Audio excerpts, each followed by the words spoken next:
so many ways za kupika uji, lakini ninayofanya leo ni ile hapa Mombasa tunaipenda sana, uji wa ngano.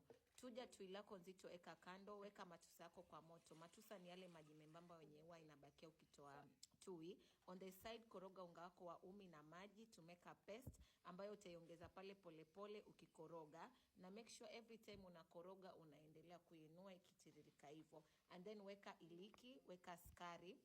Endelea kukoroga isishikane, usiwe na haraka. Hapa mambo ni one time.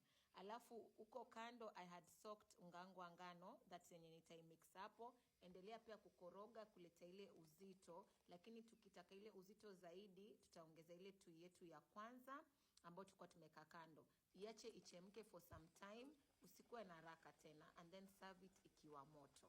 This recipe really reminded me of my childhood days. Pale saa 10 kwa Mama Fatma na viazi karai. Happy eating.